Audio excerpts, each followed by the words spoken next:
maxamed cismaan xaaji Saleebaan waa mid ka mid ah siyaasiyiinta da'da yar ee ku nool magaalada Burco waxaanu gudaha magaalada Burco caan kaga yahay madaxweynaha mustaqbalka haddaba siyaasigan da'da yar ayaa maanta shir jireed oo ku qabtay hotel modern ee magaalada Burco waxa uu kaga hadlay xaaladaha abaarada xilligan ka taagan gobolada bariga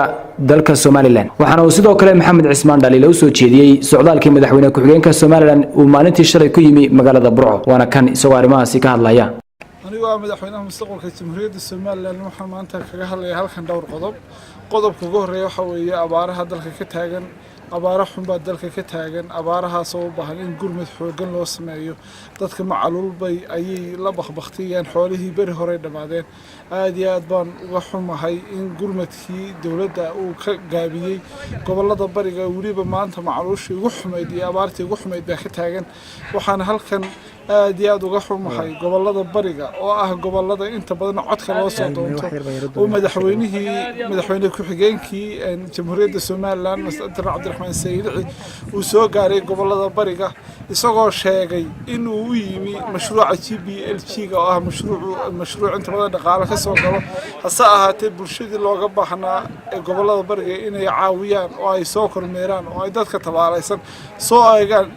Cabdiraxmaan Saylici waa musharaxa madaxweyne ku-xigeenka ahna madaxweyne ku-xigeenka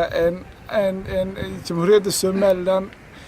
ahna kusimaha madaxweynaha qaranka jamhuuriyadda Soomaaliland ahna gudoomiyaha guddida abaaraha loogana baahnaa inuu soo eego xaaladaha ka taagan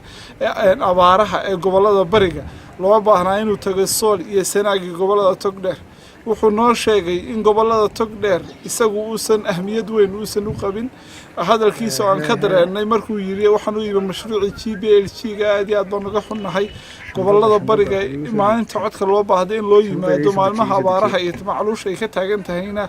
in la yiraahdo umaanan iman abaar iyo wax ka jira gobolada bariga oo iska noqonaya Hargeysa ku noqonaya aad iyo aad baan uga xumahay waxaan kaloo aad iyo aad uga xumahay wasiirka maaliyadda oo ka mid ah xubnaha guddida abaaraha iyadana ay ka gaabisay oo aad moodo in xildhibaan laga soo doortay Gabiley aad iyo aad baan uga xunnahay falalka ka soo baxaya xaggaasi xisbiga xaakimka wuxuu sheegay xildhibaan ka mid ah xildhibaan golaha wakiilada Mr. Bulqaas in xisbiga kulmiye xaaladiisa aad iyo aad u xuntahay sababta wuxuuna ku sababeeyay iyagoonan ahmiyad siinayn bulshadii ay codka uga baahnayeen aad iyo aad baan uga xumahay ka madaxweyne mustaqbal ahaan waxaan halkan kaloo ka soo jeedinayaa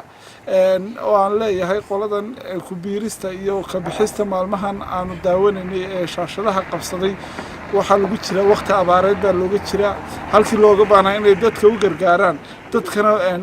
ka warhayaan waxay bilaabeen inay xaflado ay fantasiya ku sameeyaan ay hoteelada iyo bulshada ku qabtaan waxaan oran karayaa xafladahaas waxay soo celiyeen wixii la oran jiray qabyaalada oo aynu baahneen inaan ciribtirno waxaanu shaashadaha ka daawanaa beel hebel waxaanu qaadanay dimuqraadiyadana waxay inaga baabiinaysaa inaan qabyaalada ciribtirno hase ahaatee aad iyo aad baan u dhaliilayaa qolada noocaas ay eryanaysa ee qorana ay leedahay annagoo beel hebel ayaa waxnu ku biirna xisbi hebel iyo qolada kale annagu haddaan beel hebel aynahay kumaanaan biirin waxa weeye isma dhaantaanu leenahay labada kooxood waxa weeye bulshadan iyo dadkan waxay u baahan yihiin in abaaraha taagan maanta loo soo gurmaday u baahan yihiin in maanta aad ololo campaign abaaraha aad ku jiidaan oo dadka aad ku dawaqisaan looma baahna ka madaxweyne mustaqbal ahaan bulshada gobolada bariga waxaan leeyahay dad tashadaan leeyahay. Assalaamu calaykum warahmatullahi wabarakatuh.